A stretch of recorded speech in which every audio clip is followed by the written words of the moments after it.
આપણે વામન પુરાણના 17મા દિવસની કથાને આગળ વધારે. યજ્ઞ, યજમાન, હૂત, પ્રહૂત, યજ્ઞવાહ, હવ્ય, તપ્ય, તપન, પયસ્રૂપ, તુંડપતિ, અનંતપતિ અને અનેક પ્રકારના અન્નને ખાનાર, 1000 શિરવાળા, 1000 ચરણવાળા, 1000 શૂલ ઉઠાવનાર, 1000 આભૂષણવાળા, બાલાનુચરની રક્ષા કરનાર, બાલ લીલામાં વિલાસ કરનાર, બાલ વૃદ્ધ, ક્ષુબ્ધ અને શોભણને નમસ્કાર. ગંગાલાતુતિ, પુંજકેશ, 6 કર્મોથી સંતુષ્ટ, 3 કર્મોમાં લાગી રહેનારા, નગ્ન પ્રાણ, ચંડ, કૃશ, સ્ફોટન, ધર્મ, અર્થ, કામ અને મોક્ષના કથ્ય અને કથનને નમસ્કારો. સાંખ્ય, સાંખ્ય મુખ્ય, સાંખ્ય યોગ મુખ, વિથરથ, ચતુષ્પથરથ, કાળા મૃગના ચામડાના ઉત્તરીયવાળા, સાપની જનોઈવાળા, વકત્ર, સંધાન કેશ, ત્રંબકાંબીનાથ, દ્રશ્ય અને અદ્રશ્ય તથા વેધા સ્વરૂપ હે હરિકેશ, આપને નમસ્કાર હો. હે કામ, કામદ, કામનાશક, તૃપ્ત અને અતૃપ્ત વિચારી, સર્વદ, પાપનાશક, કલ્પ સંખ્યા વિચારી, મહાસત્વ, મહાબાહુ, મહાબલ, મહામેઘ, મહાપ્રખ્ય, મહાકાલ, મહાદ્યુતિ, મેઘાવર્ત, યુગાવર્ત, ચંદ્રાકરપતિ, અન્નભોક્તા, પવક્ત ભૂક, પવિત્ર, દેવદેવેશ, જરાયુજ, સ્વેદજ, અંડ, ઉદભીજ, ચતુર્વિધ, ભૂત સમુદાય, ચરાચરની સૃષ્ટિ રચનાર, પાલક અને સંહારક, વિદ્યજન, આપને બ્રહ્મ અને કૈવલ્ય ગતિ કહે છે. આપ મનની પરમ જ્યોતિ છો અને જ્યોતિઓને ધારણ કરવાવાળા વાયુ છો. બ્રહ્મવાદીજન આપને હંસ વૃક્ષ પર રહેનારા ભ્રમર કહે છે. તે આપને યજુર્મય, રૂપમય અને સામમય કહે છે. વેદ અને ઉપનિષદોના સમૂહ સ્તુતિઓ દ્વારા આપનો જ નિત્ય પાઠ કરે છે. આપ જ બ્રાહ્મણ, ક્ષત્રિય, વૈશ્ય, શૂદ્ર અને અન્ય અવર વર્ણ, મેઘ સમૂહ, વિદ્યુત તથા મેઘ ગર્જન પણ છો. આપ યુગ, નક્ષત્ર, ગૃહ, સંવત્સર, ઋતુ, માસ, પક્ષ, નિમેષ, કાષ્ઠા, કલા, વૃક્ષોમાં અર્જુન વૃક્ષ, પર્વતોમાં હિમાલય, પશુઓમાં વાદ્ય, પક્ષીઓમાં ગરુડ અને સાપોમાં શેષનાગ છો. આપ સમુદ્રોમાં ક્ષીરસાગર, યંત્રોમાં ધનુષ, આયુધોમાં વજ્ર અને વ્રતોમાં સત્ય છો. આપ દ્વેષ, ઈચ્છા, રાગ, મોહ, ક્ષમા, અક્ષમા, વ્યવસાય, ધૈર્ય, લોભ, કામ, ક્રોધ, જય અને પરાજય છો. આપ બાણ, ગદા, ખટવાંગ અને ધનુર્ધારી છો. આપ છેદનારા, પ્રહાર કરનારા, સર્તક કરનારા, પ્રાપ્ત કરાવનાર અને સનાતન છો. આપ 10 લક્ષણોથી સંયુક્ત ધર્મ, અર્થ અને કામ છો. સમસ્ત સમુદ્ર, નદીઓ, ગંગા, પર્વત અને સરોવર છો. સર્વલતાઓ, વલ્લીઓ, તૃણ, ઔષધિઓ, પશુ, મૃગ, પક્ષી, પૃથ્વી, અપ આદિ 9 દ્રવ્યો, ઉત્પ્રેક્ષણ, આક્ષોપણ વગેરે 5 કર્મો, રૂપ, રસ, ગંધ વગેરે 24 ગુણોના આરંભક પણ છો. આપ જ સમયાનુસાર ફળ ફૂળ આપનારા છો.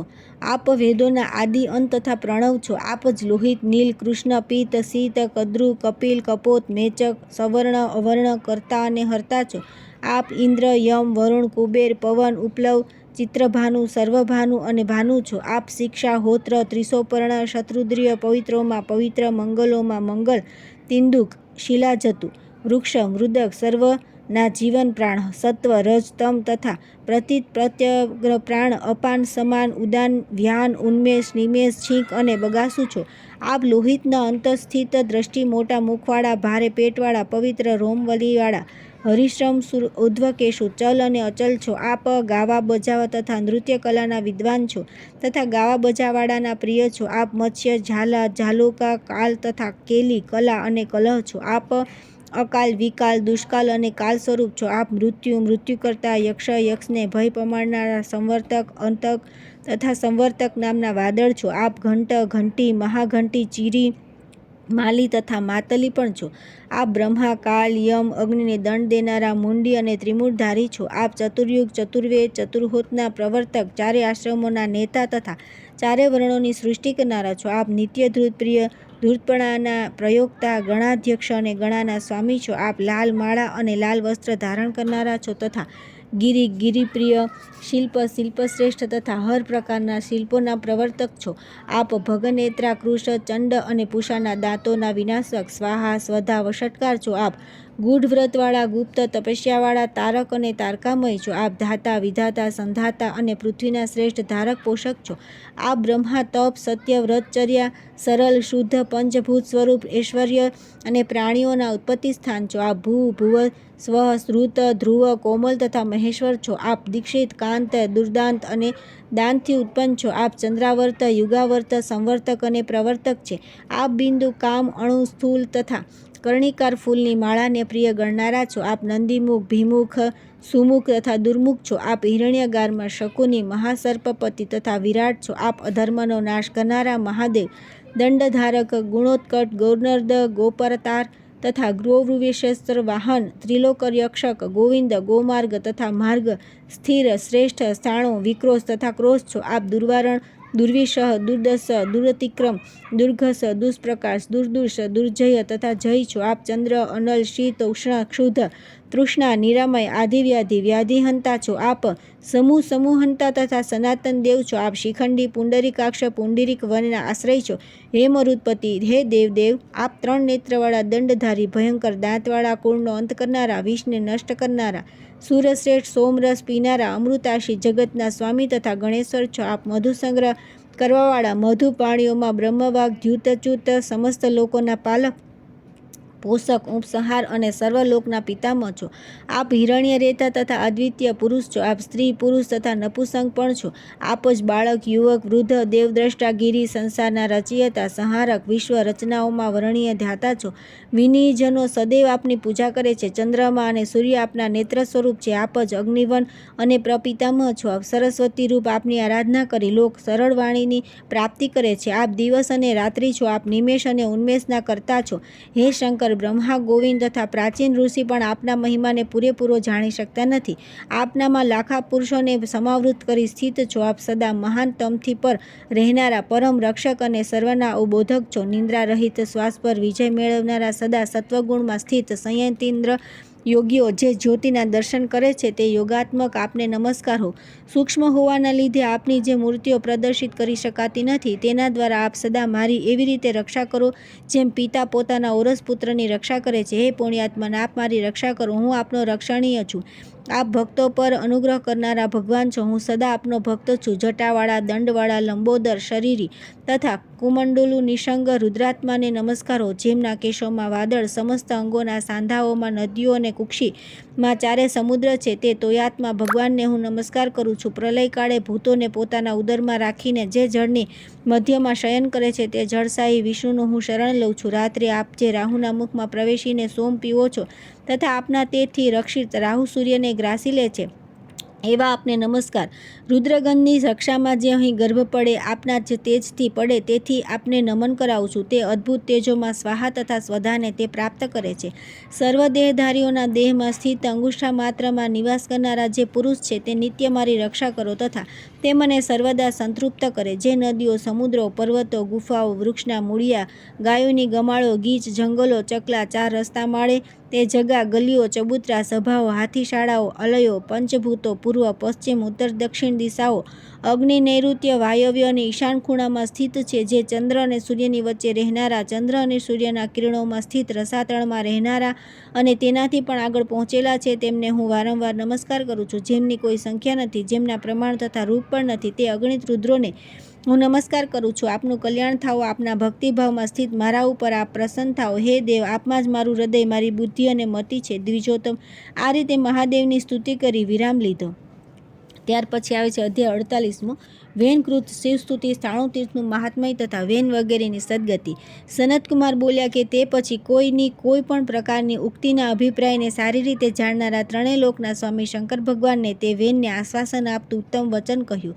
હે રાજન સુવ્રત, તમારી આ સ્તુતિથી હું સંતુષ્ટ છું. તમે સદા મારી નજીક નિવાસ કરશો. ઘણા દિવસ નિવાસ કર્યા પછી તમે ફરીથી દેવોને નષ્ટ કરનારો અંધક નામનો અસુર થઈને મારા શરીરથી ઉત્પન્ન થશો અને વેદ નિંદાના પૂર્વકાલિક પાપને કારણે પુનઃ હિરણાક્ષના ઘરે ઉત્પન્ન થઈ મોટા થશો. જ્યારે તમે જગતની માતા પાર્વતીની ઈચ્છા કરશો ત્યારે હું શૂલ દ્વારા તમારા દેહનું હનન કરી 10 કરોડ વર્ષ સુધી તમને પવિત્ર કરીશ. તે પછી ત્યાં પાપરહિત થઈ પુનઃ મારી સ્તુતિ કરશો અને ત્યારે તમે ભૃંગગિરી નામથી પ્રસિદ્ધ ગણધપ બનશો. પછી મારી પાસે રહીને તમે સિદ્ધિ પ્રાપ્ત કરશો. જે મનુષ્ય વેન દ્વારા કરાયેલી આ સ્તુતિનું કીર્તન કરશે અથવા સાંભળશે તેનું કદી કલ્યાણ નહીં થાય અને તે દીર્ઘાયુ પ્રાપ્ત કરશે. જેમ સર્વ દેવતાઓના ભગવાન શિવની વિશેષતા છે તેમ વેન દ્વારા નિર્મિત આ સ્તુતિ પણ સર્વ સ્ત્રોતોમાં શ્રેષ્ઠ છે. તેનું કીર્તન યશ, રાજ્ય, સુખ, ઐશ્વર્ય, ધન અને માન આપનારું છે. વિદ્યાની ઈચ્છા રાખનારે શ્રદ્ધા સહિત યત્નપૂર્વક આ સ્તુતિ સાંભળવી જોઈએ.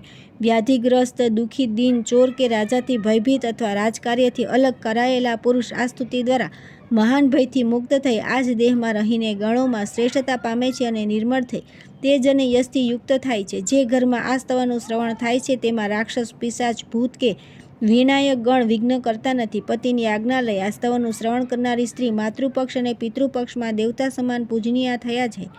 જે મનુષ્ય એકાગ્ર થઈ આ દિવ્ય સ્તવન સાંભળશે, તેનું કીર્તન કરશે, તેના સર્વ કાર્ય નિત્ય સિદ્ધ થશે. આ સ્તવનનું કીર્તન કરનાર મનુષ્યના મનમાં ચિંતિત તથા વચન દ્વારા કથિત સર્વ કાર્ય સંપન્ન થતા જશે અને માનસિક, વાચિક તથા કર્મ દ્વારા થયેલા સર્વ પાપ નાશ પામશે. તમારા મનમાં જે અભિષ્ટ હોય તે વર માગી લો, તમારું કલ્યાણ થાવ. વેન બોલ્યા કે આ લિંગના મહાત્મયથી, તેના તથા આપના દર્શનથી હું સમસ્ત પાપોથી નિશ્ચિત રૂપથી છૂટી ગયો છું. હે દેવ, જો આપ મારી ઉપર પ્રસન્ન હો અને મને વર આપવા ઈચ્છતા હો તો હે શંકર, આપના આ સેવક પર કૃપા કરો, જે દેવ દ્રવ્યનું ભક્ષણ કરવાના કારણે કૂતરાની યોનિમાં ઉત્પન્ન થયા છે. પહેલાં આ તીર્થમાં સ્નાન કરવા માટે દેવોએ મનાઈ કરી હોવા છતાં કૂતરાના ભયથી મેં સરોવરમાં સ્નાન કર્યું. તેણે મારી ઉપર ઉપકાર કર્યો છે, તેથી હું આ કૂતરાના માટે વર માગું છું. વેનના વચન સાંભળી શંકર સંતુષ્ટ થઈને બોલ્યા કે મહાબાહો, આ કૂતરો મારી કૃપાથી નિસંદેહ સર્વ પાપોથી છૂટી જઈ શિવલોકને પ્રાપ્ત કરશે. આ સ્તવને સાંભળી મનુષ્ય સર્વ પાપોથી મુક્ત થઈ જશે. રાજન, આ કુરુક્ષેત્ર તથા આ સરોવરનું મહાત્મય તથા મારા લિંગની ઉત્પત્તિનું વર્ણન સાંભળવાથી મનુષ્ય પાપ મુક્ત થઈ જાય છે.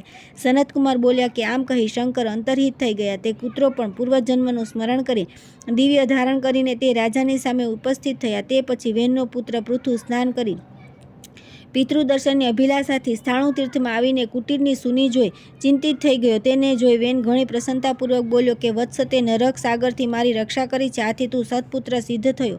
તીર્થના તટ પર રહેવાના કારણે તથા તારા દ્વારા નિત્ય અભિસિંચિત થવાના લીધે તથા આ સાધુના અનુગ્રહ અને સ્થાણુદેવના દર્શન કરી હું પાપોથી છૂટીને જ્યાં શિવજી સ્થિત છે તે સ્વર્ગલોકમાં જઈ રહ્યો છું. રાજા પૃથુના એવા વચન કહી પુત્ર દ્વારા ઉદ્ધાર પામેલા વેને તે સ્થાણુ તીર્થમાં મહેશ્વરને પ્રતિષ્ઠાપિત કરી સિદ્ધિ પ્રાપ્ત કરી લીધી. સ્થાણુ તીર્થના પ્રભાવથી તે કૂતરો પણ પાપરહિત થઈ પરમ સિદ્ધિને પામી શિવલોકમાં ગયો. રાજા પૃથુ પિતૃઋણથી મુક્ત થઈ ગયા અને પૃથ્વીનું પાલન કરતાં કરતાં તેમણે ધર્મપૂર્વક પુત્રો ઉત્પન્ન કરી બાધા રહિત થઈ યજ્ઞ કર્યો. બ્રાહ્મણોને તેમની ઈચ્છા મુજબના પદાર્થોનું દાન આપ્યું અને વિવિધ ભાગોનો ઉપભોગ કર્યો. મિત્રોને પણ ઋણમુક્ત કરીને તથા સ્ત્રીઓના મનોરથો પૂરા કરીને પુત્રનો રાજ્યાભિષેક કરી પૃથુ રાજા કુરુક્ષેત્રમાં ચાલ્યા ગયા. ત્યાં ઘોર તપસ્યા તથા શંકરનું પૂજન કરી સ્વેચ્છાથી શરીરનો ત્યાગ કરી તેમણે પરમપદને પ્રાપ્ત કર્યું. જે મનુષ્ય સ્થાણુ તીર્થના પ્રભાવને સાંભળશે તે સર્વ પાપોથી મુક્ત થઈ પરમ ગતિને પ્રાપ્ત થશે. ત્યાર પછી આવે છે અધ્યાય 49, 4 મુખોની ઉત્પત્તિ કથા, બ્રહ્માની શિવસ્તુતિ, સ્થાણુ તીર્થનું મહાત્મ્ય. માર્કંડેય બોલ્યા કે હે નિષ્પાપ, 4 મુખો અને બ્રહ્મેશ્વરોની ઉત્પત્તિ વિસ્તારપૂર્વક સાંભળવાની મારી ઈચ્છા છે, તેથી આપ સંભળાવવાની કૃપા કરો. સનતકુમાર બોલ્યા કે હે નિષ્પાપ, સૃષ્ટિ ઈચ્છાવાળા કમળમાંથી ઉત્પન્ન થયેલા બ્રહ્માનું પૂરું વૃત્તાંત હું તને સંભળાવું છું. લોક પિતામહ ભગવાન બ્રહ્માએ ઉત્પન્ન થતાની સાથે જ ચર અને અચર સર્વભૂતોની રચના કરી. પુનઃ સૃષ્ટિની ચિંતા કરતા એક મનમોહિની કન્યા ઉત્પન્ન થઈ. તેને જોઈ બ્રહ્માએ તેને સંતાનની ઉત્પત્તિ માટે બોલાવી. બસ તે મહાન પાપથી બ્રહ્માનું મસ્તક પડી ગયું. બ્રહ્માજી તે માથાને લઈ સર્વ પાપ વિનાશક સન્નિહત્યસર નામના તીર્થમાં ગયા. ઋષિ અને સિદ્ધોથી સેવિત તે પવિત્ર સ્થાણુ તીર્થમાં સરસ્વતીના ઉત્તર કિનારે 4 મુખવાળા શિવલિંગને સ્થાપી તેઓ રોજ મનોરમ ધૂપ, ગંધ, સુંદર ઉપહારો અને રુદ્રસૂક્તોથી તેમની ઉપાસના કરવા લાગ્યા. તેનાથી પ્રસન્ન થઈ ભગવાન શંકર સ્વયં ત્યાં આવ્યા. બ્રહ્માએ તેમને પ્રણામ કર્યા અને તેમની સ્તુતિ કરવા લાગ્યા. ભૂત, ભવ્ય તથા ભવના આશ્રયરૂપ મહાદેવજી, આપને નમસ્કારો. જેમની નિત્ય સ્તુતિ કરાય છે તેવા ત્રિલોક રક્ષક, આપને હું નમસ્કાર કરું છું. સર્વ પાપનાશક તથા પવિત્ર દેહવાળા ચરાચરના ગુરુ, ગુપ્તાતિગુપ્ત તત્વને પ્રકાશિત કરનારા, વૈદ્યોની દવાઓથી દૂર ન થનારા, સર્વ રોગોનો વિનાશ કરનારા, રૂરુ મૃગ ચર્મધારી, શોક રહિત, મહાબુદ્ધિનું વિઘટન કરવામાં સંક્ષુબ્ધ દેવ, આપના મનો જપ કરનારા પ્રાણીઓ સંસારમાં પડતા નથી. નિત્ય પણ નિત્ય, ત્રણેય લોકના પાલક, કલ્યાણકારી, અપ્રમેય, રોગનાશક, સર્વથી પર, અપરિમેય, સર્વભૂતપ્રિય, યોગેશ્વર, સર્વ પાપનાશક, સ્થાણુ સ્વરૂપ, સિદ્ધો દ્વારા સ્તુતિ કરાયેલા, સંસારના પ્રાણીઓ માટે દુર્ગમ, વિશ્વરૂપ, સર્પરાજ દ્વારા વખાણાયેલા, મહિમાવાળા, સર્પના બાજુબંધ તથા સર્પોની માળા ધારણ કરનારા ભાસ્કર સ્વરૂપ, આપને નમસ્કાર હો. ભગવાન શિવ બોલ્યા કે બ્રહ્મન, જે કાર્ય અવશ્ય શ્રમભાવી છે તેના વિષયમાં આપે ચિંતા ન કરવી જોઈએ.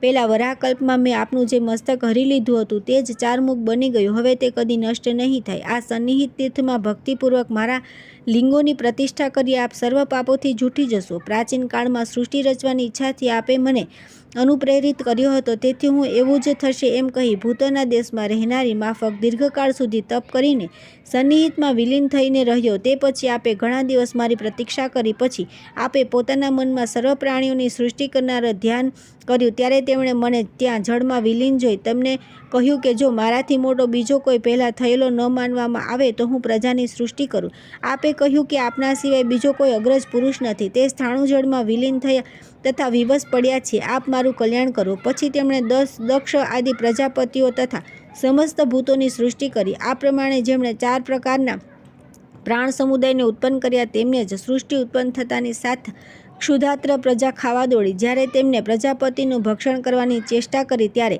પ્રજાપતિ પોતાની રક્ષા માટે પિતામહ પાસે દોડીને ગયા અને તેમને કહ્યું કે પ્રજાઓની જીવિકાનું વિધાન કરો.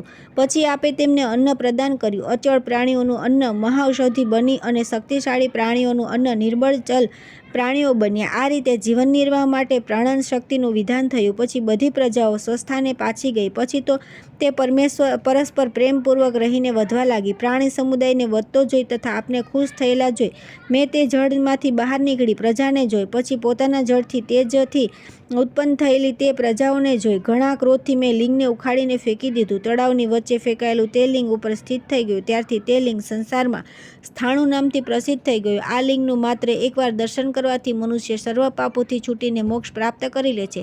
કૃષ્ણાષ્ટમીના દિવસે મનને શાંત કરી આ તીર્થમાં નિવાસ કરનાર વ્યક્તિ અગમ્ય વ્યક્તિ સાથે ગમન કરવાથી થતા સર્વ પાપોથી છૂટી જાય છે.